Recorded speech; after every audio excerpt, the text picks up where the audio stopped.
Non, je voulais revenir un instant sur quelque chose que tu as dit, Isabelle, et qui m'a un peu intrigué, qui était la différence entre une relation et... Merde, quel était l'autre thème? Et un rapport, ouais. Tu peux repréciser un peu cette différence?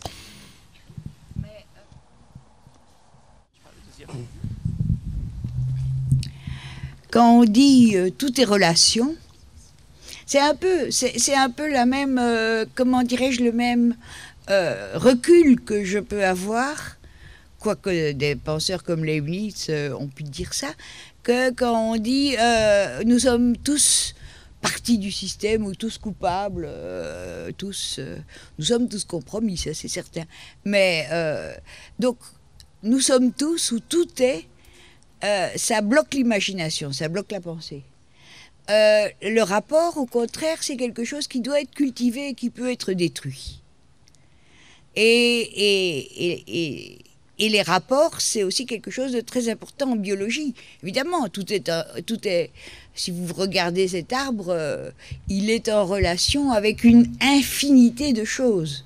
Mais il y a des choses qui comptent pour lui. Il y a des rapports qu'on vient de découvrir, enfin qu'on découvre de plus en plus entre les arbres. Il y a des rapports qu'il a rendus spéciaux. Et si ces rapports-là sont détruits, l'arbre se meurt. Donc, parler de rapport plutôt que de relation, on pourrait dire que c'est une dimension constructiviste, mais pas critique. Les rapports se construisent, les rapports s'entretiennent, les rapports se détruisent. Et c'est donc aussi une manière de mettre à l'aventure ce qui sinon est constat. Nous sommes tous en relation avec tout. Et c'est aussi une ressource d'histoire, au pluriel. Parce que quand un rapport nouveau surgit, le nombre, et c'est ce que font certains écrivains de science-fiction, un nouveau type de rapport surgit, le roman, c'est le tissu extraordinaire de répercussions, de transformation d'autres rapports, ce qu'on n'aura pas si on dit tout est relation.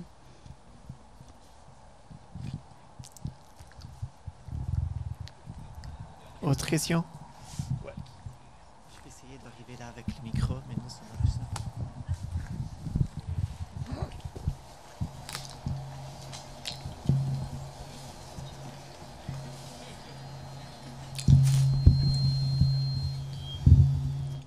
Bonsoir. J'avais entendu tourner autour de l'œuvre de Haraway, mais aussi autour de votre travail, le terme de spéculation, de spéculation narrative. Et je voulais un peu entendre par rapport à cette idée de l'asphyxie politique et comment la spéculation était une sortie à cette asphyxie. Un peu vous entendre soit l'un, soit l'autre sur ce mot, en fait, sur la spéculation. Ben, avant de donner la parole à Fabrizio qui a ouvert un master de narration spéculative, ce que vous avez entendu à la fin qu'Haraway décrit est une narration spéculative. Et ce qu'il y a d'important, c'est ce qu'elle fait passer, comment elle repeuple les imaginations et quels risques elle prend. D'abord, ce qu'elle imagine est un avenir épidémique, où quelque chose prend et qui répond, on pourrait dire, il y a des gens qui disent que c'est une très belle expression, donc je la reproche, je ne sais plus qui l'a dit, mais je viens de le lire, qui répond à l'ère du temps.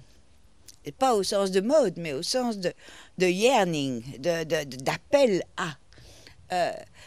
D'autre part, elle prend un risque énorme, spéculatif, de ne pas utiliser tous les bons instruments qu'on a pour dire la démographie n'est pas le problème, ce sont des vieux conservateurs égoïstes qui insistent pour dire qu'il y a trop d'enfants, c'est du malthusianisme, on n'en parle pas.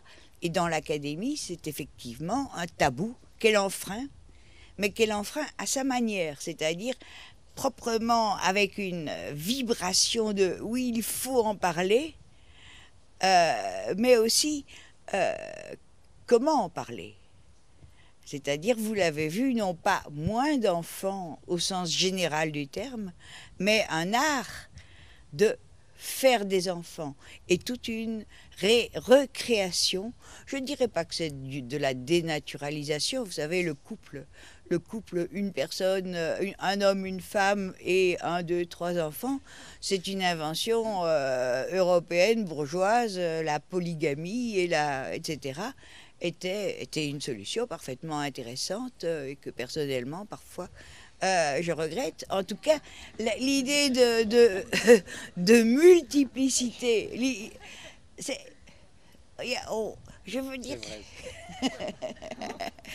Non, moi j'adore les peuples qui sont restés en Chine, là quelque part dans les montagnes, parce qu'ils étaient nombreux, mais ils ont été écrabouillés quand la normativité du couple et du rôle de l'homme dans la fécondation a disparu. C'est des couples qui ignorent pour qui l'homme est un arrosoir dans la création des enfants. Et le couple important, c'est la sœur et le frère et la sœur. Par contre, liberté sexuelle absolue, puisque justement, le mariage n'est pas un enjeu. Ça change énormément de choses quand on lit ces choses-là. Et on se dit, la variété des arrangements entre humains n'a de rival que la variété des arrangements entre vivants. Donc, c'est pas dénaturaliser la chose, au contraire. Moi, j'aime bien la nature, du moment que c'est la variété, la diversité. Comme certains disent, la nature est profondément cuir.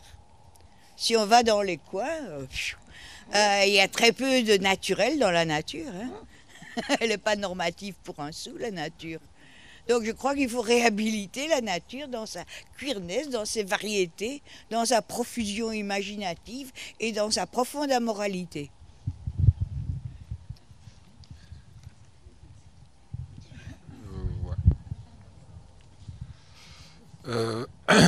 Par rapport à la narration spéculative, je pense que pour moi ça a été une nécessité ce terme a été une nécessité. Je pourrais dire quelque part qu'il m'est tombé dessus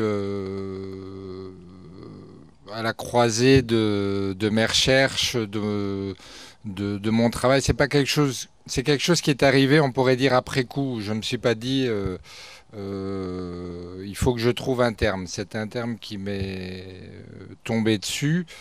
Et qui m'a semblé extrêmement important parce que, comme je le disais, je crois qu'on peut partir de ce cri du possible, sinon j'étouffe. Je pense que c'est ça. C'est-à-dire que tout temps aujourd'hui dans le monde dans lequel on vit, tout temps à nous faire sentir qu'on n'a plus de possibilités.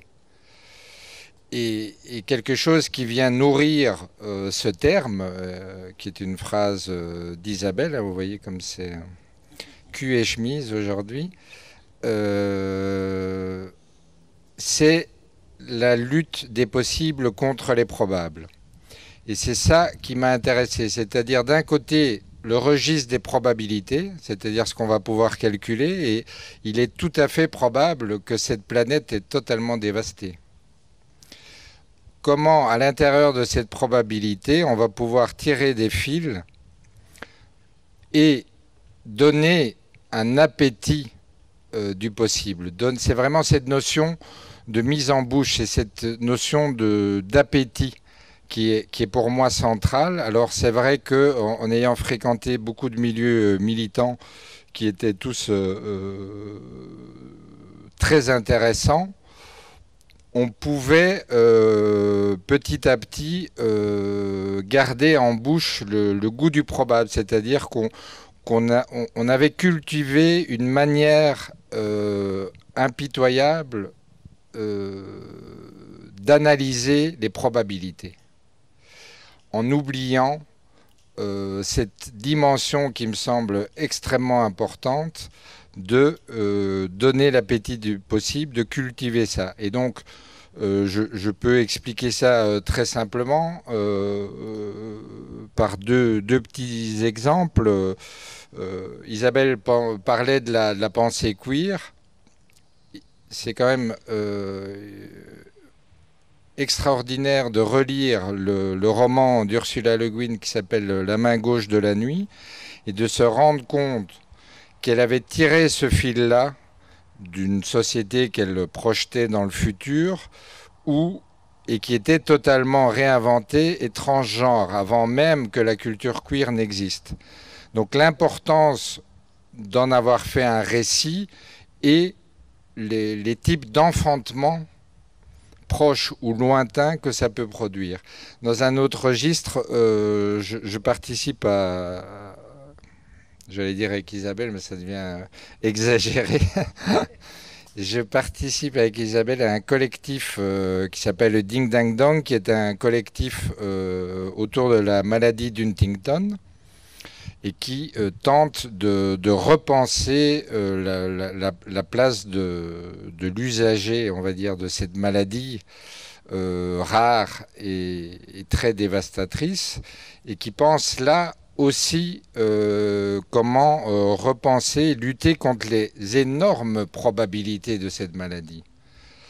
Et dans le cadre de ce collectif, je fais une série de capsules vidéo qui sont uniquement destinées à YouTube, où avec le collectif, on a inventé un médecin qui s'appelle le docteur Marbeuf et qui joue vraiment le jeu. C'est un acteur qui porte la voix d'un médecin, qui est un médecin qui à la fois transmet l'ensemble des recherches qui sont en cours dans notre institut fabulé qui s'appelle les Ding Dang Dong. Et je pense qu'il y a des résonances extrêmes avec le réel. Par exemple, la première capsule qu'on a fait du docteur Marbeuf s'est retrouvée au Congrès international de la maladie d'Huntington, a été projetée devant 700 médecins qui étaient des vrais médecins donc.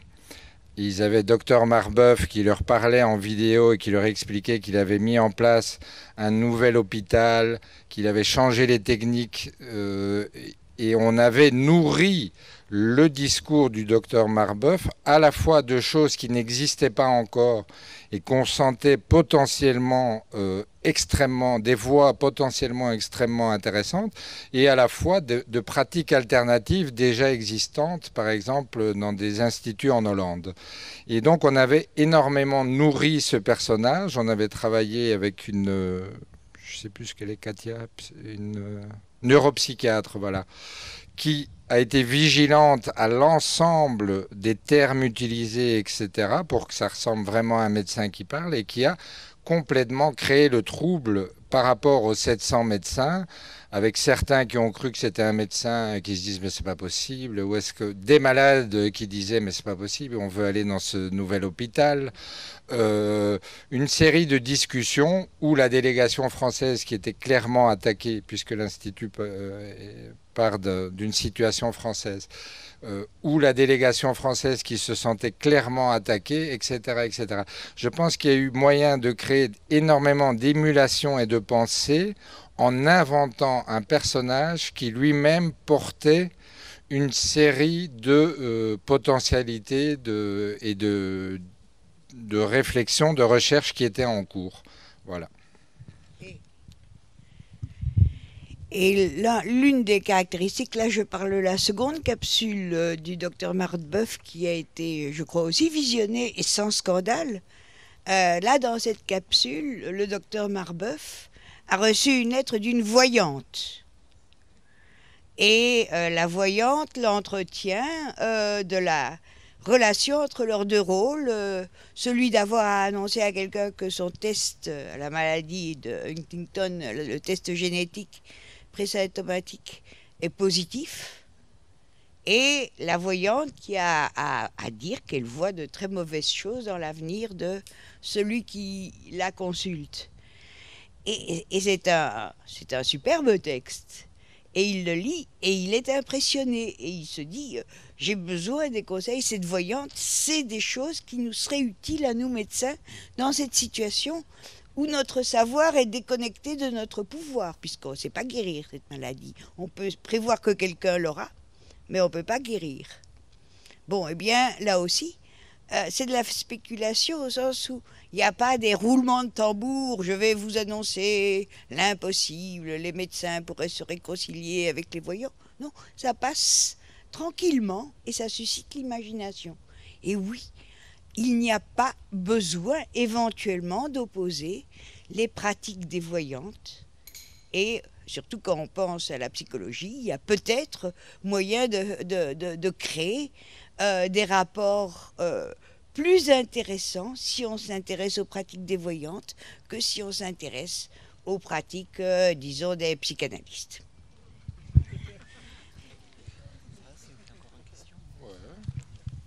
Et on a encore une question. Ouais.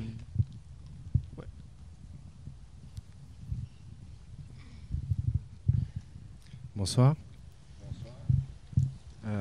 J'aimerais commencer par marquer mon approbation du rejet du concept d'anthropocène par Isabelle Stengers. L'anthropocène, c'est un peu la rationalisation de l'anthropocène, c'est de dire que l'influence de l'homme à l'échelle globale marque l'échelle, pose des marqueurs à l'échelle géologique.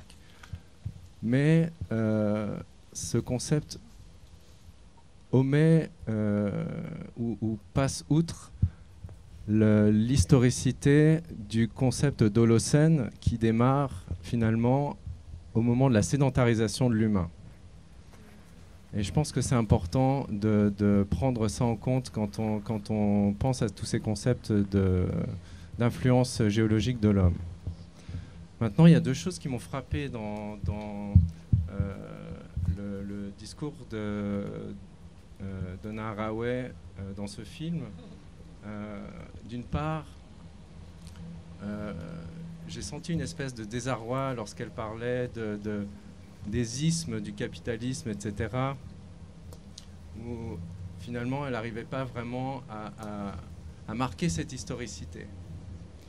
Et j'ai trouvé que ça se reflétait dans l'histoire de cette communauté multiparentale où elle choisit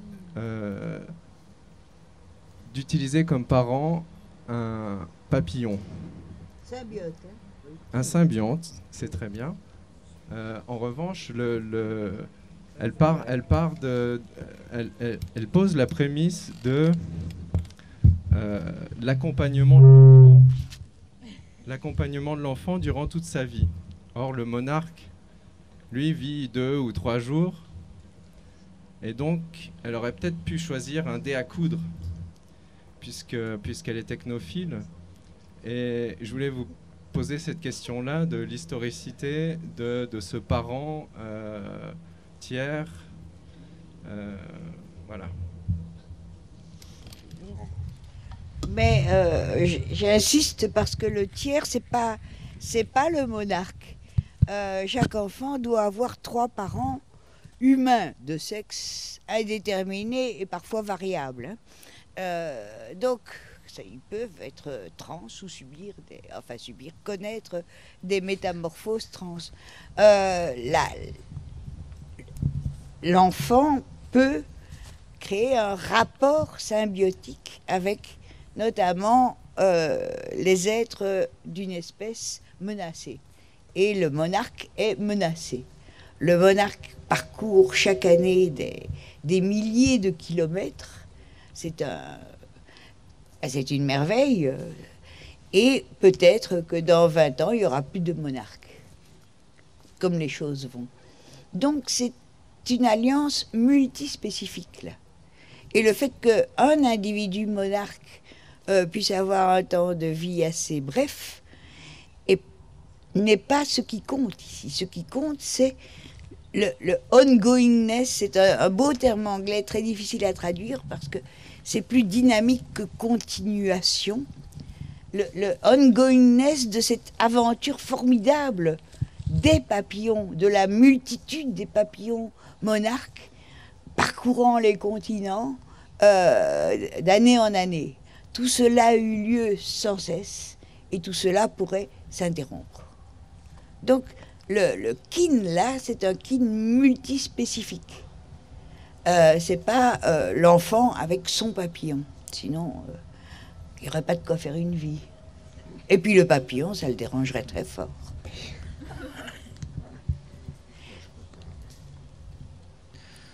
Bon, merci beaucoup à Fabrizio Terranova et Isabelle Stengers.